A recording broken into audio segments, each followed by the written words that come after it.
My first career after leaving university was a bandswoman in the British Army. I was a flautist in the band of the Royal Electrical and Mechanical Engineers. So I was in the army for about 8.5 years, and during that time we toured a lot in the United Kingdom and across the rest of the world. And it was through this work that I was able to visit schools and take part in workshops and see some exciting things that are out there, and inspired me to become a teacher. That was my old life. I had so many experiences from there, meeting different people, reacting in different situations. All those skills have helped me, I think, become a better teacher, a better communicator, a better leader.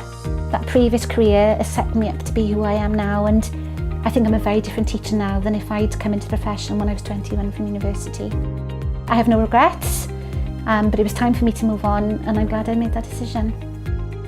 As an NQT, I started in an infant school in Brecon. I was really fortunate when I left the army that I'd sort of paid extended leave, so I was able to spend a fortnight each in about 4 different schools in Berkshire. And then I did my postgraduate certificate in education in Reading University. And I was really lucky in my first year as an NQT. I got awarded a place to go on a study visit to Reggio Emilia in Italy. And then I gained a secondment on the foundation phase team in Powys.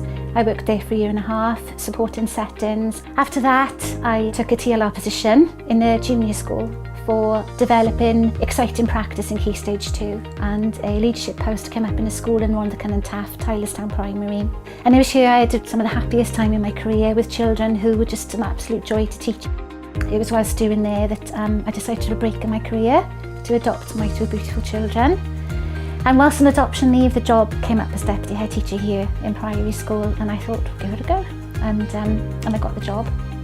Whilst in the interview, I asked the governing body and the head teacher at the time, would they allow me to do something, a pedagogy, a method of teaching and learning called Mantle the Expert. And I was really lucky with the head teacher support and the governing body that they allowed me to bring this to school and work with a team of staff to develop it, and it is now our pedagogy at Priory. I was deputy head for 4.5 years, and I've just been appointed as head teacher in September. So we're Priory Church and Wells Primary School, and the Diocese of Swansea and Brecon. We're about 140 enrolled at the moment, approximately 24% EFSM children. We also have 9% children military that come from the MOD, and about 8% English children with English as an additional language.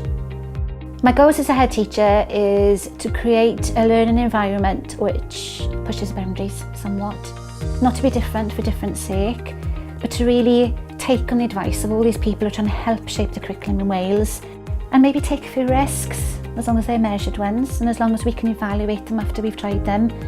Why do we have to have this mindset that everything has to be the same?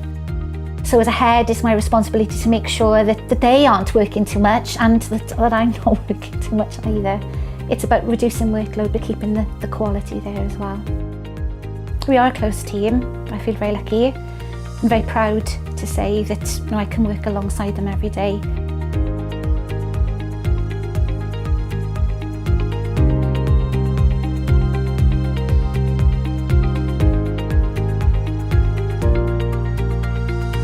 There are advantages to teachers in Wales. I trained to teach in England.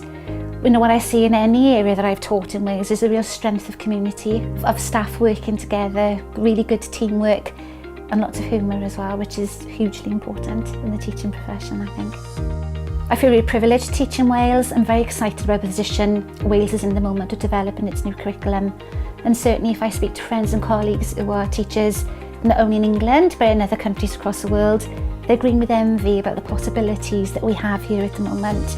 It's the very important job of head teachers like myself and teachers, support assistants, everyone working in the education community, to make sure we shape something that's particular to us and celebrates the richness of Wales and its culture.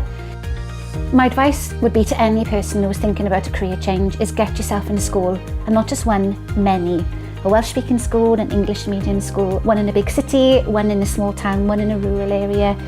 The more practice you see, the more you will realise there is much richness out there, and there's not just one approach and one size that fits all. It's a real privilege to be with these young people. They're our future, and who knows what their future will bring. The jobs that are going to be out there are not created yet, but it's our job in the teaching profession to give them the skills, to give them the perseverance, resilience, confidence and belief that they can do it.